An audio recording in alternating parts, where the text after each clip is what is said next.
আসসালামু আলাইকুম ওয়া রাহমাতুল্লাহি ওয়া বারাকাতুহু। আলহামদুলিল্লাহ। আলহামদুলিল্লাহি রাব্বিল আলামিন ওয়াসসালাতু ওয়াসসালামু আলা আশরাফিল আমবিয়া ওয়াল মুরসালিন ওয়া আলা আলিহি ওয়া সাহবিহি আজমাইন। আম্মা বা'দ, ওয়া ক্বালা তাআলা ইহদিনাস সিরাতাল মুস্তাকিম সিরাতাল লাযীনা আন'আমতা আলাইহিম গায়রিল মাগদুবি আলাইহিম ওয়ালাদ-দাল্লিন। আমিন। সাদাকাল্লাহুল আযীম। দূরের কাছের দেশের ও প্রবাসের যারা যেখান থেকে যুক্ত হয়েছেন আরটিভির নিয়মিত আয়োজন প্রাণ নিবেদিত প্রশ্ন করুন অনুষ্ঠানে আপনাদেরকে আন্তরিক মোবারকবাদ জানাচ্ছি। আমি আব্দুল লতিফ সোহাগ গাজী। প্রিয় দর্শক, আজকে যে বিষয়ের উপর আমরা আলোচনায় এসেছি, আজকের আলোচ্য বিষয় হলো রাস্তা পারাপারের আদব। এই সম্পর্কে কোরআন সুন্নাহর দৃষ্টিভঙ্গি কি, এ বিষয়ে জানবো। এই বিষয়ে জানার জন্য আমরা স্টুডিওতে আমন্ত্রণ জানিয়েছি বিদগ্ধ আলেম-ই-দ্বীন, বিশিষ্ট ইসলামিক চিন্তাবিদ, গবেষক, মিডিয়া ব্যক্তিত্ব, আপনার আমার সকলের পরিচিত মুখ, প্রথিত যোশা, বাংলাদেশ ইমাম সমিতি ও মিডিয়া স্কলার্স ফোরামের সম্মানিত সভাপতি, ঢাকা নিউ মার্কেট জামে মসজিদের সম্মানিত খতিব শেখ লুৎফর রহমান হাফিজাহুল্লাহ। আসসালামু আলাইকুম ওয়া রাহমাতুল্লাহ। ওয়ালাইকুম আসসালাম ওয়া রাহমাতুল্লাহি ওয়া বারাকাতুহু। কেমন আছেন আপনি? আলহামদুলিল্লাহি রাব্বিল আলামিন, ভালো আছি, আল্লাহ মেহরবানি করে ভালো রেখেছেন। জি আলহামদুলিল্লাহ। প্রিয় দর্শক, আজকের মেহমানের সাথে আমরা পরিচয় হলাম। ইতিমধ্যেই আমরা আপনাদের সাথে শেয়ার করেছি যে আজকের আলোচ্য বিষয়ে আমরা রেখেছি রাস্তা পারাপারের আদব। কিভাবে রাস্তা পার হতে হয়, ইসলাম কি দৃষ্টিভঙ্গি দিয়েছেন, নবী করিম সাল্লাল্লাহু আলাইহি ওয়াসাল্লাম কি ধরনের পরামর্শ দিয়েছেন, এই বিষয়ের উপর আমরা আজকে আলোচনায় এসেছি আলহামদুলিল্লাহ। দর্শক, আপনারা দেখতে পাচ্ছেন আরটিভিতে এবং একই সাথে আরটিভি ফেসবুক পেজ এবং আরটিভি ইসলামিক শো ফেসবুক পেজেও সরাসরি সম্প্রচার করা হচ্ছে। সেখানে দেখুন এবং একই সাথে আমাদের এই চমৎকার আয়োজনটুকু শেয়ার করুন। আপনাদের মাধ্যমে যদি কোনো একজন ভাই, কোনো একজন বোন কোনো একটি তথ্যের মাধ্যমে উপকৃত হয়ে থাকে, তবে কিন্তু আপনার একটি শেয়ার নাজাতের উসিলাও হয়ে যেতে পারে। সেই জন্য আমাদের রিকোয়েস্ট থাকবে, এই চমৎকার আয়োজনের সাথে যারা যুক্ত হয়েছেন ফেসবুকে, অবশ্যই আপনারা আমাদের এই চমৎকার আয়োজনটুকু শেয়ার করবেন। জি আলহামদুলিল্লাহ, রব্বিল আলামিনের কাছে শুকরিয়া আদায় করছি যিনি রমাদানের পরে আবারও আপনাকে আমরা পেয়েছি শাওয়াল মাসে। শাওয়াল মাস নিঃসন্দেহে গুরুত্বপূর্ণ একটি মাস। এই মাসে আমাদের যে প্রক্রিয়ায় রোজাগুলো রাখা দরকার, এই বিষয়ে আমরা আলোচনা করেছি, কিন্তু আজকের আলোচ্য বিষয়ে আমরা রেখেছি যে রাস্তা পারাপারের আদব। এই বিষয়টি এই জন্য নিয়ে আসা হয়েছে, আমরা দেখেছি আমাদের ঈদে রাস্তায় নানা ধরনের দুর্ঘটনা হয়েছে এবং এতে করে আমাদের অনেক ভাই বোনের জীবন হারাতে হয়েছে। সব মিলিয়ে ইসলামের দৃষ্টিভঙ্গি কি, কিভাবে রাস্তা পারাপারের আদব সম্পর্কে কোরআন সুন্নাহয় বক্তব্য এসছে। বিসমিল্লাহির রহমানির রহিম। ইয়্যাকা না'বুদু ওয়া ইয়্যাকা নাস্তাঈন। ধন্যবাদ। রাস্তায় চলাচল, রাস্তা পারাপার বা এই রাস্তার উপরে বেশ কিছু ইসলামের দিক নির্দেশনা রয়েছে। জি, ইসলাম হচ্ছে একটি পরিপূর্ণ জীবন ব্যবস্থা। ইসলাম এমন কোনো কিছু বাদ রাখেনি যে মানুষের কল্যাণের জন্য, দেশের কল্যাণের জন্য, জাতির কল্যাণের জন্য, সমাজের কল্যাণের জন্য অপূর্ণতা কোনো কোথাও নেই, বা একটা পরিপূর্ণতা আনার জন্য দুনিয়ায় কোনো কিছু তৈরি করতে হবে। কিন্তু ইসলাম বলেছে যে ইসলাম যেহেতু একটি পরিপূর্ণ জীবন ব্যবস্থা, ইন্নাদ-দীন ইনদাল্লাহিল ইসলাম, আল্লাহর একটি মনোনীত ধর্ম, এটা আল্লাহ রাব্বুল আলামিন দিয়েছেন। রাস্তায় কেমনি আপনি চলাচল করবেন, গাড়ি চলাচল কীভাবে চালাবেন, ফুটপথের যে কী বিধিবিধান, সবটা আল্লাহ বলেছেন। প্রথমত হাদিস শরীফের মধ্যে যেটা আমরা লক্ষ্য করি সেটি হচ্ছে রাস্তায় চলাচলের জন্য, পারাপারের জন্য কতগুলি অধিকার, হক, দিক নির্দেশনা রয়েছে। এই কথা রাসূল আকরাম সাল্লাল্লাহু আলাইহি ওয়াসাল্লাম তিনি সাহাবা আজমাইনদের সামনে তিনি বর্ণনা করলেই সাহাবীরা বললেন, ওমা যাহাক তারিক ইয়া রাসূলুল্লাহ, আবার রাস্তা বা হক কি, রাস্তা পারাপার চলাচল এখানে কি, রাস্তা একটা ফ্রি জায়গা থাকবে। রাসূল সাল্লাল্লাহু আলাইহি ওয়াসাল্লাম বলছেন, ও জনকল্যাণ, রাস্তার মানুষের কল্যাণার্থে ইসলামের দিক নির্দেশনা দিয়েছে। প্রথমে দিয়েছেন যে গদ্দুল বাসর কাফুল আযাম, তোমার চক্ষুকে রাস্তা চলাচলের ক্ষেত্রে নিম্নগামী রাখবে, দৃষ্টি অবনত রাখবে, দৃষ্টি সুদৃষ্টিতে চলাচল করবে পরনারীর থেকে, নারীদেরকে বলে পর পুরুষের থেকে। তারপরে এই একটা জিনিস সেটা হচ্ছে যে দেখে শুনে তুমি যাচ্ছ তো যাচ্ছ, হ্যাঁ যাচ্ছ একদম লর্ড স্টাইলে তুমি যাচ্ছ। কোরআনে বলছো, বলা তুসাইর খাদ্দাকালীন নাস বলা তামসিবুল আরদি মারহা ইন্নাল্লাহা ইউহিব্বু কুল্লা মুখতালিন ফাখুর। দাম্ভিকতার সাথে তুমি চলতে পারবে না। একটা মানুষ বোঝা নিয়ে আসছে, তাকে প্রাধান্য দাও। একজন নারী এসছে, তাকে একটু রাস্তা করে দাও। একজন দুর্বল মানুষ, সে আগে আসছে, লিফটে আগে যাচ্ছে বা সিটে, সব ব্যাপারে তুমি একটা প্রাধান্য দাও। তোমার দৃষ্টি সব সুদৃষ্টি রেখে চলো, পজিটিভ দৃষ্টি রেখে চলো।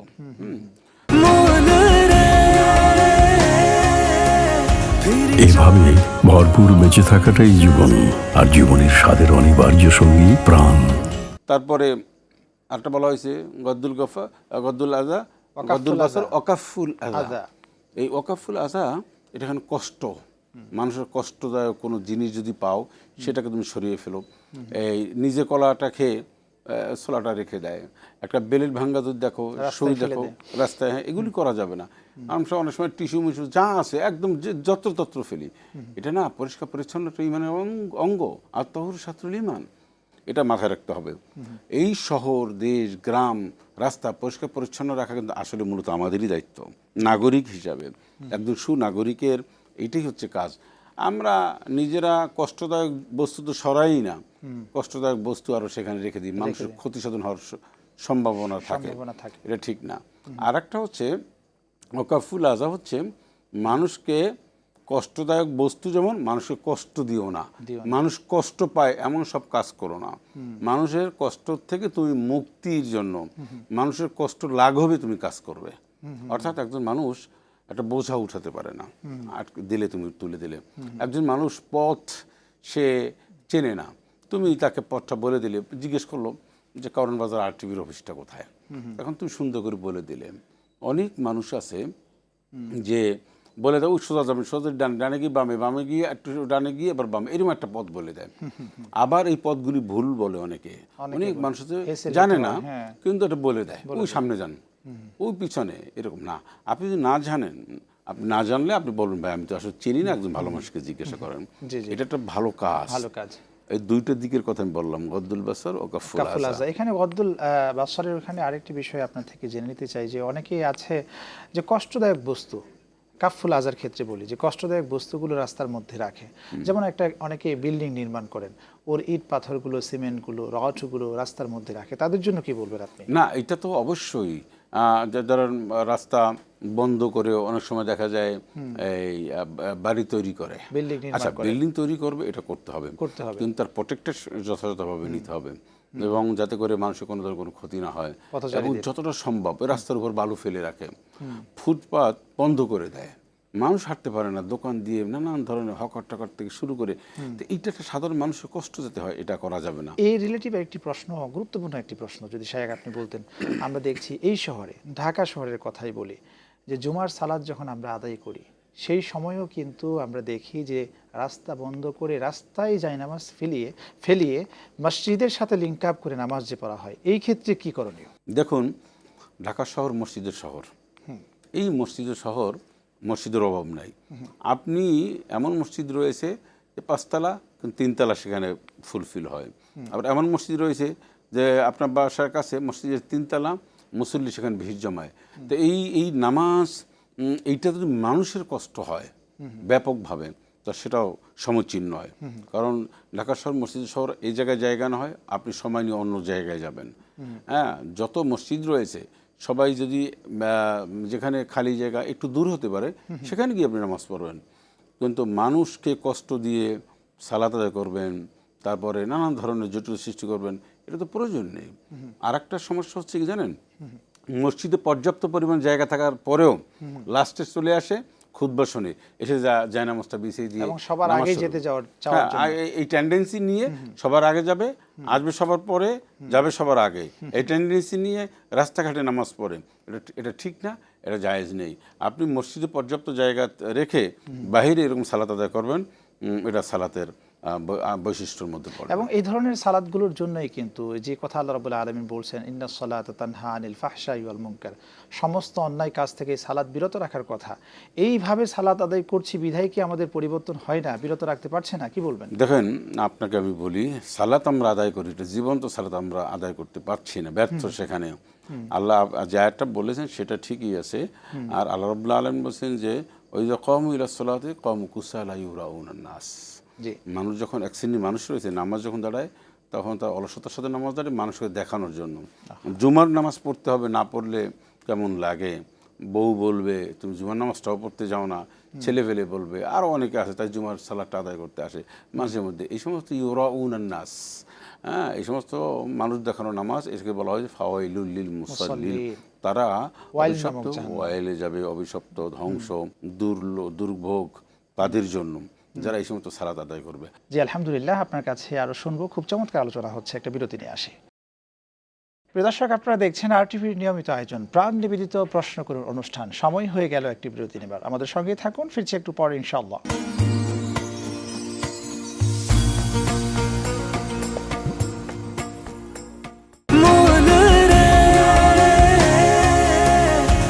এভাবে ভরপুর বেঁচে থাকাটাই জীবন, আর জীবনের স্বাদের অনিবার্য সঙ্গী প্রাণ।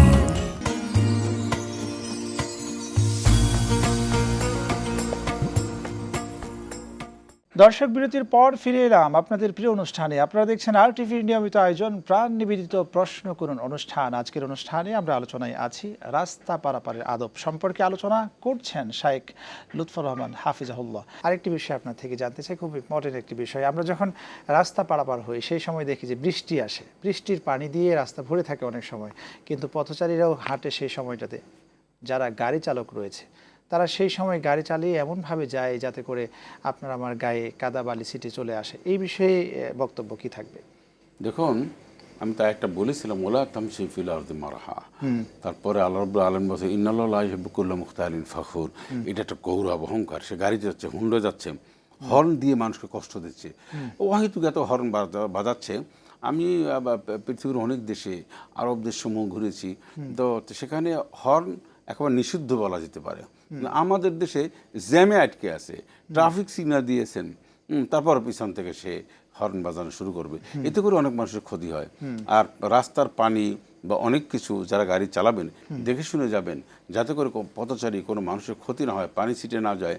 উনি তো এটা তো উনি একদম খুব বীর বাহাদুরের মতন, বীর বাহাদুরের মতো সে গাড়ি চালাচ্ছে, পরোয়া করছে না।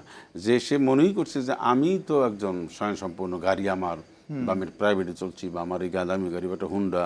কিন্তু যে পাশ থেকে হেঁটে যাচ্ছে তারা তো পাত্তা দিচ্ছে না, সে মনে করে একটা গরিব টরিব সাধারণ মানুষ, এরকম মনে করে। কিন্তু ঠিক না, কষ্ট দেয়। কষ্ট দেয়। এই কষ্টটা একদম, এরকম কষ্ট দেওয়া এটা বড় গুনাহের কাজ, গুনাহের কাজ। আপনি আরেকটি বিষয় এখানে বলছিলেন যে প্রথম যে শব্দটি আপনি বললেন দৃষ্টি অবনত, গদ্দুল বাসর, দৃষ্টি অবনত রাখায় একটি মোস্ট ইম্পর্টেন্ট আপনি একটি বিষয় আপনি উপস্থাপন করেছেন, অবনত রেখে চলতে হবে।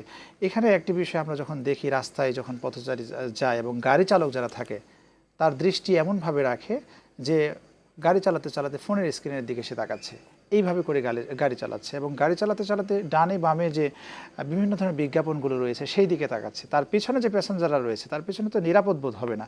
এই বিষয়ে যদি বলতেন আপনি। না, এটা তো গভর্নমেন্টের ট্রাফিক যে সমস্ত বিধিবিধান রয়েছে রাস্তা চলাচলের জন্য, সেগুলি কিন্তু মারাত্মক, সেগুলি ফলো করতে হবে। অনেকে ফোনে কথা বলেন, ফোনের দিকে তাকান, বিভিন্ন বিজ্ঞাপনের বিভিন্ন ইয়ার দিকে তাকিয়ে গাড়ি চালায়, হঠাৎ করে এরকম দুর্ঘটনার কবল তো, দুর্ঘটনার শিকার তো এরকমই হয়। সাবধানতার সাথে ড্রাইভার মানে পথচারী, ড্রাইভার যারাই আছে সবাই যদি অত্যন্ত সাবধানতার সাথে, ধৈর্যের সাথে, প্রজ্ঞার সাথে চলে, তাহলে দেশের দুর্ঘটনা একেবারে অনেকটা কমে আসবে। কিন্তু আমরা বেপরোয়াভাবে চলাচল করি, ড্রাইভারকে অনেক সময় উৎসাহ দেয়, তুমি তাড়াতাড়ি ড্রাইভ করো, তাড়াতাড়ি জোরে গাড়ি চালাও। আর ড্রাইভার অনেক সময় চেষ্টা করেন নিয়ন্ত্রণ ভালো করে চালানোর জন্য, পিছন থেকে আর একজনে বলে যে নূতন ড্রাইভার, তা ওনাকে উস্কে দিচ্ছে। ঠিক না। আপনার 2 মিনিট বেশি লাগে, একটু কষ্ট হয়, একটা কাজ ছুটে যায়, যাক, জীবনের একটা দুইটা হাজারো কাজের চেয়ে কি জীবনের মূল্য বেশি না? অনেক। তো সময়ের চেয়ে কি জীবনের মূল্য একেবারে কম হইল? যে আমার সময় 10 মিনিট লস হয় হোক, আর সবাই এটা মানে খেয়াল রাখতে হবে। অনেক সময় অনেক মানুষ একটা কাজে বিলম্ব হয়েছে, জ্যাম আটকে গেছে, এখন অন্য প্রান্ত থেকে বারবার ফোন দিই তাড়াতাড়ি আসেন তাড়াতাড়ি, কিন্তু বুঝতে হবে সে লোকটি একটা হাইওয়েতে আসে, রাস্তায় আসে, তাকে যদি প্রেশার দিই তাহলে সেই মানুষটি দ্রুত আসতে গেলে যদি একটা দুর্ঘটনা, অনাকাঙ্ক্ষিত ঘটনা ঘটে, তাহলে তো অনেক সমস্যা হবে। সেই জন্য সবাইকে এই জিনিসটা মাথায় রাখা উচিত যে একটা মানুষ দেরি হয়েছে যেহেতু, বা একটা প্রবলেম পড়েছে, ঠিক আছে, এটাকে তো আমি রিকভারি করা, দ্রুত আসলে রিকভারি হবে না, আস্তে আস্তে একটা দুর্ঘটনা কিন্তু সারা জীবনের কান্না, সারা জীবনের কান্না। আপনি এই রাস্তায় হকের, 2টি হকের কথা, 2 নম্বর যে বিষয়টি বললেন ওয়াকাফুল আজা, এখান থেকে আরেকটি প্রশ্ন করতে চাই। আমাদের সমাজে আমরা দেখছি বর্তমানের জেনারেশন যারা কিনা একটা ট্রাকের উপরে বক্সগুলো চড়িয়ে এমনভাবে বক্স বাজায়, ডিজে পার্টি, একদম পুরো পরিবেশটাকে নষ্ট করে। এই বিষয়টার আপনি যদি বলতেন, এটা তো হকের মনে হয় বিনষ্ট হচ্ছে। আপনি শুধু সেটা না, ট্রাক কেন বলেন, অনেক সময় আছে দোকানদার নানা ধরনের যারা ক্যাসেট বিক্রি করেন বা কোনো কিছু আকৃষ্ট করার জন্য জোরে আওয়াজ দিয়ে মাইকে, হ্যান্ড মাইকে, তো এরকম নানান জায়গায় আমরা রাস্তাঘাটে কিন্তু দেখি। এতে করে অনেক মানুষের ক্ষতি হয়, শব্দ দূষণ ব্যাপার আছে। এই শব্দ দূষণটাও কাফুল আযা, হ্যাঁ, অনেকে গবেষণা করবে তার ওখানে ক্ষতি হচ্ছে। তারপর শব্দ দূষণটা একটা মারাত্মক নয়, মারাত্মক। এখান থেকে হর্ন, যে কোনো শব্দ দূষণ। এরপরে আমরা কথাবার্তা রাস্তাঘাটে বলার সময়ও এত জোরে কথা বলি। আমি একটা দেশের নাম বললাম না, তবে সে দেশে কথা যখন বলে, যেমন যে আমি বলে দিই ইরানের মানুষেরা কথা বলে, আমি 2 বার গিয়ে দেখেছি, এত আস্তে করে তারা কথা বলে, তারা নিজেরা যখন কথা বলে তখন আমরা খুব কাছে যেতে হয়, একদম তার কানের কান মিলে অলওয়েজ তারা কথা বলে। তারপরে তুরস্কে আমি একটা জায়গায় এসে, উজবেকিস্তান একটা জায়গা, যদিও এটা পার্সোনাল কথা হলেও এটা শিক্ষার জন্য বলছি, সেখানে বড় একটা হোটেলে আমরা ঢুকলাম, কমপক্ষে 4 থেকে 500 লোক, বিশাল হোটেল, কিন্তু দেখলাম কোনো আওয়াজ নাই। বয়েরা আসছে, খুব চুপে চাপে কানে কানে বলছেন, স্যার কী দেবো, আস্তে করে বলছে, এমন আস্তে বলছে, আমি অর্ডার দেবো কি, আমি দেখে চিন্তা করলাম যে এরকম একটা অবস্থা মানুষ কোনো, আর আমাদের দেশে 5 জন লোক এক কাতারে খেতে বসলে কী হয়। যদিও এই উদাহরণটা আমি এই জন্য টানলাম যে এইটা আসলে মারাত্মক একটা জিনিস বুঝতে হবে। আমরা শব্দ দূষণে বিশ্বাসী, শব্দ দূষণে আমরা অভ্যস্ত হয়ে পড়েছি। এইটা শারীরিক, মানসিক, তারপর কানের, ব্রেনের বড় একটা এফেক্ট পড়ে। এমনও পড়াশোনা করছে অনেকে, পরীক্ষা রয়েছে, এইগুলো তো হতে পারে। রাস্তার হকের আরেকটি গুরুত্বপূর্ণ হক, আপনি যেহেতু হকের বিষয়ে কথা বলছেন, আল্লাহ রাসূল সাল্লাল্লাহু আলাইহি ওয়াসাল্লাম বলছেন, ওয়ারাদ্দুস সালাম, সালামের উত্তর দেবে যখন আমি রাস্তায় চলবো। এই বিষয়ে আল্লাহ রাসূল কি বোঝাতে চেয়েছেন? আপনি তো বলছেন ওয়ারাদ্দুস সালাম মানে হচ্ছে সালামের উত্তর দেবে। উত্তর কে দেবে? পথিক দেবে। সালাম দেবে কে? সালামও পথিক দেবে। জি, এর মানে হচ্ছে ইফসুস সালামা বাইনাকুম, মানে তোমরা সালামের প্রচলন বাড়াবে। আপনাকে কেউ সালাম দিলে আপনি সুন্দর করে সালামের উত্তরটা নিলে যিনি সালাম দেন উনি উৎসাহ বোধ করেন, উনি আরো একজনকে সালাম দিতে, এতে করে সম্পর্ক বাড়ে আরো। আর এটা হচ্ছে মুসলমানদের একটা বিরাট অলংকার, আমলের একটি অলংকার, সম্ভাষণ। এটা একটা দারুণ একটা জিনিস। কোরআনুল কারিমের মধ্যে যেমন বলা হয়েছে, হাদিস শরীফের মধ্যে অসংখ্য অনেক হাদিস এই সালাম কেন্দ্রিক, বাবুস সালাম নামক একটি অধ্যায় পর্যন্ত রয়েছে। সুতরাং আমরা এটা তো ভুলে গিয়েছি, আমরাও অনেক সময় সালাম দিলেও সালামের উত্তরটা সঠিকভাবে নিই না।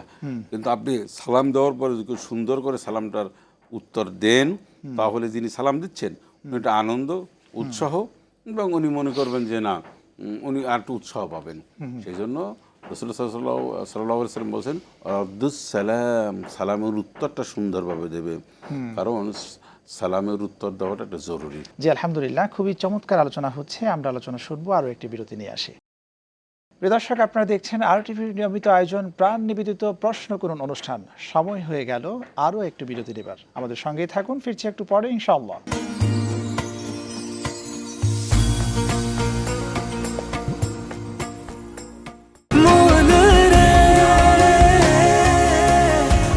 এভাবে ভরপুর বেঁচে থাকাটাই জীবন, আর জীবনের স্বাদের অনিবার্য সঙ্গী প্রাণ।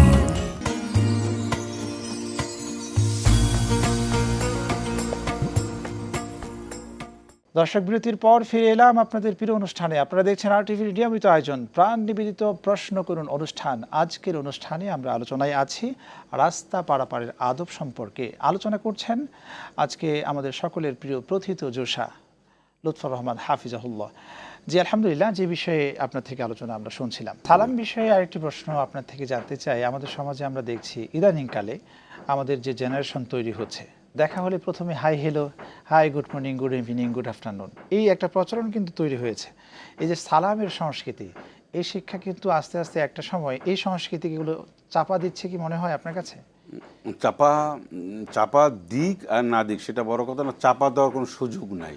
আচ্ছা, মুসলমান যারা আমাদের অনুষ্ঠান যারা শুনছেন, আমরা পরিষ্কার বিনয়ের সাথে বলবো, আপনার প্রত্যেকটা সন্তানকে একবার প্রথম থেকে আপনি সালামের ব্যবস্থা করুন। পরিবারের স্বামী স্ত্রীকে সালাম দেবে, স্ত্রী স্বামীকে সালাম দেবে, ভাই বোন সবাই সালাম। সালামটা একটা দোয়া, সম্ভাষণ, এবং এইটাকে আপনি একটা অলংকার হিসাবে গ্রহণ করুন। অর্থাৎ সালামটাকে আপনি এমনভাবে আপনার ঘরের মধ্যে, সমাজের মধ্যে প্রতিষ্ঠিত করুন, সালাম দিতেই হবে, সালামের বিকল্প নাই, সালাম দেওয়া জরুরি। সালাম দিলে মানুষ খুশি হবে, সালাম দিলে মানুষ ভালো বলবে, সালাম দিলে মানুষ আদববান বলবে, সালাম দিলে মানুষ খুশি হয়ে আমার প্রতি একটা দোয়া দেবে, এবং সালামের মাধ্যমে মানুষের রাগ কমে যাবে। এই সব এইটার প্রতিক্রিয়া যদি আপনি দেখান, আপনি রাগ করেছেন একজন মানুষের সাথে, হ্যাঁ, সে এসে আপনাকে সালাম দিলেন, আপনি হঠাৎ করে যদি বলেন ওয়ালাইকুম আসসালাম রহমতুল্লাহ বরকাত, কেমন আছো তুমি, তাহলে সে অন্তত এটা মনে করবে যে লোকটাকে আমি, বা আমার চাচা বা মুরব্বী যেই হোক, তাকে সালাম দেওয়ার পরে সে রাগটা কমে গেছে। তাহলে এই যে সালাম দেওয়ার যে একটা ফজিলত, এই যে তৎক্ষণাৎ আমরা যে একটা উপকার পেলাম, উপকারিত হলো, একটা নিরাপদ বোধ করা, নিরাপদ, আমার মুখ আমার কাজের মাধ্যমে তার কোনো ক্ষতি হবে না। না, তো এইটা যদি আমরা যখন স্পষ্ট হবে আমাদের কাছে, তখন আমরা মনে করব যে না, এই সালাম বেশি বেশি করে দেওয়া উচিত। আমরা দেখছি এই বিষয়টাও যে একজন প্যাসেঞ্জার, একজন পথচারী যখন গাড়িতে উঠে, সে গাড়ি চালককেও তো সালাম দিতে পারে, কিন্তু আমরা এই সমাজে কিন্তু এই বিষয়টা দেখি না। গাড়ি চালককে আমরা খুব ছোট মনে করি। ইসলাম সালামটা হচ্ছে এমন একটা জিনিস, আপনি এটার কোনো গরিব ধনী না, বরং যে একটা সাধারণ মানুষ, তাকে যদি আপনি সালাম দেন, একজন রিক্সাওয়ালাকে আপনি সালাম দেন আসসালামু আলাইকুম, তো সালামটা দেওয়ার পরে এখন এই সালাম দিলেন, রিক্সাওয়ালাকে দিলেন, একটা লেবারকে দিলেন, একটা সাধারণ মানুষকে দিলেন, আপনি একজন আলেম, আপনি একজন প্যান্ট শার্ট পরা একজন ভদ্রলোক, তো আপনি যখন মানুষকে এইরকম সালাম দিবেন, সে অনেক উৎসাহ বোধ করবে, মন থেকে আরো দোয়া করবে। সালামের মধ্যে কোনো ভেদাভেদ নাই তো। এখন আমরা তো সালাম পাওয়ার আশা করি, সালাম পাওয়ার আকাঙ্ক্ষা করি, সালাম দেওয়ার তো নিয়ত আমাদের মধ্যে খুব কম, খুবই কম। সেজন্য সালাম বেশি করে দিতে হবে, সালাম আমাদের মধ্যে সালামের প্রচলনটা বাড়াতে হবে। খুব চমৎকার। নবী করিম সাল্লাল্লাহু আলাইহি ওয়াসাল্লামের এই যে ৩ নাম্বার যে শর্ত, রাস্তার আদব, আপনি বললেন যে রদ্দুস সালাম, তোমরা সালামের উত্তর দিও, আমরা এই বিষয়ে উত্তর পেয়েছি। তিনি ৪ নম্বরে আরেকটি শর্তের কথা বলেছিলেন, ওয়া আমরুম বিল মারুফি ওয়া নাহয়ুন আনিল মুনকার। এর মাধ্যমে তিনি কি বুঝিয়েছেন আমাদেরকে? বুঝিয়েছেন যে এই রাস্তায় চলাচল করতে গিয়ে তোমরা নিজেরা চলবে, বন্ধুদের সাথে দেখা হবে, সাধারণ মানুষের সাথে কথা হবে, হয়তো চায়ের একটা ছোট্ট একটা অভ্যর্থনা হবে, অথবা কুশল বিনিময় হবে। এই সব ক্ষেত্রে তুমি যখনই কোনো সুযোগ পাবে, তুমি তখন তাকে ভালো কাজের আদেশ দিবে, ভালো কাজে উৎসাহ দিবে, ভালো কাজের কথা শুনলে মাশাআল্লাহ বলবে, তাকে অনুপ্রাণিত করবে, আর খারাপ কাজের থেকে তাকে বিরত রাখবে। একই সময় চলাচলের ক্ষেত্রে তুমি কোনো মানুষকে যদি দেখো যে সে খারাপ কাজের দিকে, ট্রাফিক আইন ভঙ্গ করছে, লিপ্ত হচ্ছে, তখন তুমি সাথে সাথে সেটা কি করো। একজন মানুষ রাস্তা পারাপার করতে গিয়ে দেখা যায় যে সে ট্রাফিকের যিনি গাড়ি, উনিও দেখা যায় যে লঙ্ঘন করছে, অথবা পথচারীও লঙ্ঘন করছে। সেই সময় যার যে সুযোগ হয় তাকে একটা নসিহত পেশ করো যে এখন ট্রাফিক সিগন্যাল চলছে, এখন যাওয়াটা ঠিক না, দুনিয়ার আইনেও ঠিক না, ইসলামও বলছে না, তুমি এই সৌন্দর্যকে, এই অলংকারকে তুমি মেনে নাও, এগুলো তুমি অবলম্বন করো। সুতরাং চলার ক্ষেত্রে, চলার পথে আমরা অলওয়েজ যাতে করে ভালো কাজ করবো, কারণ কোরআন কারিমের মধ্যে আল্লাহ পাক বলছেন কুনতুম খায়রা উম্মাতিন উখরিজাত লিন-নাস তা'মুরুনা বিল মা'রুফ ওয়া তানহাউনা আনিল মুনকার। মানুষের মধ্যে তো এই গুণটা থাকবেই। আল্লাহ তো তৈরি করেছেন একদল মানুষকে ভালো কাজের দিকে আহ্বান করা, খারাপ কাজ থেকে নিজেকে বিরত রাখা, তাআওয়ানু আলাল বিররি ওয়াত তাকওয়া ওয়া লা তাআওয়ানু আলাল ইসমি ওয়াল উদওয়ান। ভালো ভালো যত কাজ আছে সেই কাজের 14 ধরনের সহযোগিতা তুমি করবে, দূর থেকে পারো, কাছ থেকে পারো, বুদ্ধি দিয়ে পারো, পরামর্শ দিয়ে পারো। আর যত খারাপ কাজ আছে এর থেকে তুমি নিজে, দেশ, জাতি, আত্মীয়স্বজন সবাইকে বিরত রাখবে, বা তুমি বিরত রাখার আহ্বান জানাবে। চমৎকার। আপনি আজকে খুবই চমৎকার আলোচনায় ছিলেন। নবী করিম সাল্লাল্লাহু আলাইহি ওয়াসাল্লাম যে রাস্তার 4টি হকের কথা খুবই চমৎকারভাবে আপনি উপস্থাপন করেছেন, এবং প্রত্যেকটি বিষয়ের উপর আপনি এক্সপ্লেন করেছেন। আপনি বলেছেন, প্রথম যেটা বলেছেন দৃষ্টি অবনত রাখা, এই বিষয়ে আলোচনা করেছেন। আমাদের রাস্তা পারাপারের সময় দৃষ্টি অবনত রাখতে হবে। 2 নম্বর আপনি বলেছেন রাস্তা থেকে কষ্টকর বস্তু সরিয়ে ফেলা এবং কাউকে কষ্ট না দেয়া। 3 নম্বরে আপনি বললেন সালামের উত্তর দেওয়া, এবং 4 নম্বরে আপনি বলছেন যে সৎ কাজের আদেশ এবং অসৎ কাজ থেকে আমাদেরকে বিরত রাখা। আমরা এভাবেই করে যদি রাস্তা পারাপার হই, তবে রাস্তার যে প্রকৃত হক আদায় হবে এবং আমরা সমাজটাও নিরাপদ থাকবে। আপনার আলোচনা থেকে আমরা চমৎকার এই তথ্যগুলো পেয়েছি। খুব 1 মিনিটে যদি বলতেন, আমাদের হাতে খুবই সময় কম। শাওয়াল মাসে যারা রোজা রাখছেন, বিশেষ করে মহিলাদের ক্ষেত্রে রোজারত অবস্থায় তাদেরকে আমরা দেখি হাইজ নেফাজের একটা বিষয় রয়েছে। 6টি রোজা রাখতে গিয়েও যদি এই একটি অবস্থায় পড়ে যায়, হঠাৎ করে হাইজদার বা নেফাজ হয়ে গেল, সেই ক্ষেত্রে এই রোজা পরবর্তী কোনো মাসে রাখতে পারবে কিনা? ধন্যবাদ। আপনি শাওয়ালের রোজা তো একটা গুরুত্বপূর্ণ, যা রাসূলুল্লাহ সাল্লাল্লাহু আলাইহি ওয়াসাল্লাম বলেছেন মান সামা রমাদানা, যে রমজানের রোজা রাখবে সুম্মাত বাউ সিত্তাম মিন শাওয়াল, কানা কাসিয়াম উদ্দাহারে, অর্থাৎ 1 বছরের রোজা রাখা হবে যদি শাওয়াল মাসের 6টা রোজা রাখে। আচ্ছা, এই শাওয়ালের রোজা রাখতে গিয়ে আপনার কোনো নারী যদি এর মধ্যে উনি এই হাইজের প্রবলেম হয়ে যায়, তাহলে যে কয়টা রাখতে পারবে এই কয়টাই ওনার হবে, পরবর্তীতে এই রোজা কাজা করার কোনো সুযোগ নেই। তবে সেই জন্য উচিত হচ্ছে শাওয়াল মাসের শুরুর থেকেই রোজাগুলি যদি রাখে, মাঝখানে যদি ওনার প্রবলেম হয় 1 মাস, তো উনি কিন্তু রিস্ক মুক্ত থাকবে, রেখে নিতে পারবেন। কিন্তু কেউ এমনভাবে শাওয়ালের রোজা রাখতে রাখতে লাস্টের দিকে গিয়ে রাখলো, আর ওনার মিন্স পিরিয়ডের সময়ও হয়ে গেল, তো সেক্ষেত্রে আর উনি শাওয়াল মাসটা পেল না। অন্য মাসে রাখা যাবে না? না, ওই শাওয়ালের রোজাটার কাজ হবে না। শাওয়ালের রোজা শাওয়ালের মধ্যেই রাখতে হবে, অন্য মাসে সে নফলে চলে যাবে। জি জি জি, আপনি চমৎকার বলেছেন, অসংখ্য ধন্যবাদ। আজকে আপনি আমাদেরকে সময় দিয়েছেন সেজন্য ধন্যবাদ আপনাকে, ধন্যবাদ আরটিভিকে। শুকরান। প্রিয় দর্শক, আজকে আমরা যে বিষয়ে আলোচনা শুনলাম রাস্তা পারাপারের আদব সম্পর্কে। ইদানিং আমরা দেখেছি রাস্তায় পারাপার হতে গিয়ে অনাকাঙ্ক্ষিত প্রায় 200 জনের উপরের মানুষের জীবন হারাতে হয়েছে। তাই ইসলামের দৃষ্টিভঙ্গি অনুযায়ী যদি আমরা রাস্তা পারাপার বা রাস্তা ব্যবহার করি, চলাচল করি, তবে কিন্তু আমরা নিরাপদ থাকতে পারবো, নিজে নিরাপদ থাকবো, সমাজকেও নিরাপদ রাখবো এবং রাষ্ট্রীয়ভাবেও কিন্তু আমরা নিরাপদ থাকতে পারবো ইনশাল্লাহ। সেজন্য আসুন, নবী করিম সাল্লাল্লাহু আলাইহি ওয়াসাল্লাম যে প্রক্রিয়ায় আমাদেরকে রাস্তা পারাপার হতে শিক্ষা দিয়েছেন, সেই প্রক্রিয়াকে সামনে রেখেই আমরা রাস্তা পারাপার হওয়ার চেষ্টা করব। প্রিয় দর্শক, আজ এই পর্যন্ত। আগামী পর্ব দেখার আমন্ত্রণ জানিয়ে বিদায় নিচ্ছি। আল্লাহ হাফেজ। আসসালামু আলাইকুম ওয়া রাহমাতুল্লাহি তাআলা ওয়া বারাকাতুহু।